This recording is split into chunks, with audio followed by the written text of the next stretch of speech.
नमस्कार. भगवद्गीता भाग 2. तुमचे संभाव्य प्रश्न आणि माझी उत्तरं. वाचक मला कदाचित विचारतील की मी किंवा कुणीही भगवद्गीतेचा अभ्यास का करावा. त्यावर माझं उत्तर असं आहे, शांत, समाधानी आणि सुखी जीवन जगण्यासाठी. तरुण वाचक मला बहुधा विचारतील, पण संसारातील माझी कर्तव्य मी पार पाडायची आहेत. ती पार पाडल्यानंतर मी गीता वाचली तर चालेल का?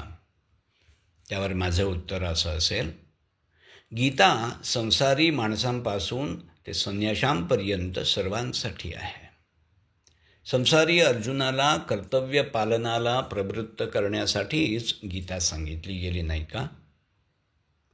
पुढचा प्रश्न, गीतेत असं काय आहे की जिच्यामुळे ती सर्वांना मार्गदर्शक ठरते?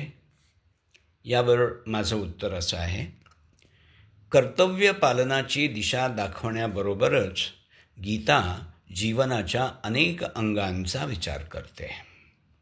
कुठल्या सुखांचा रसास्वाद कसा घ्यावा, त्याचबरोबर दुःख कशी झेलावीत, नैराश्यावर मात कशी करावी, परमेश्वराचं खरं स्वरूप काय, त्याची भक्ती करण्याचे श्रेष्ठ विधान कोणते, इथपासून योगाभ्यासाला सुरुवात कशी करावी, स्वतः कृतार्थ झाल्यानंतर सुद्धा समाजासाठी कर्म का करत राहावं, आहारापासून ते दान, तप, यज्ञ, ज्ञान इत्यादी गोष्टींची उत्तम म्हणजे सात्विक, मध्यम म्हणजे राजस आणि त्याज्य म्हणजे तामस रूप कोणती, आणि मानवाची सर्वोच्च अवस्था म्हणजे स्थितप्रज्ञ म्हणा, भक्त म्हणा किंवा ज्ञानी म्हणा इत्यादी प्राप्त झाल्यावर दिसणारी लक्षणं, त्याचबरोबर अधम आसुरी अवस्थेतील माणसांची लक्षणं कोणती,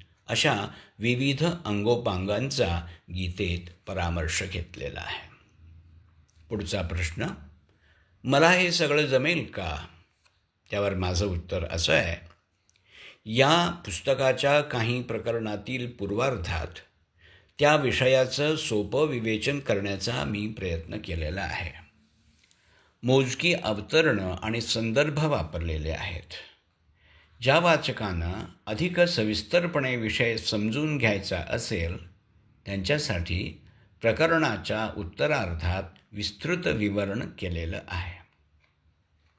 पुढचा प्रश्न, गीतेवर एवढी प्रचंड ग्रंथसंपदा उपलब्ध असताना आणखी एक पुस्तक लिहावं असं तुम्हाला का वाटलं?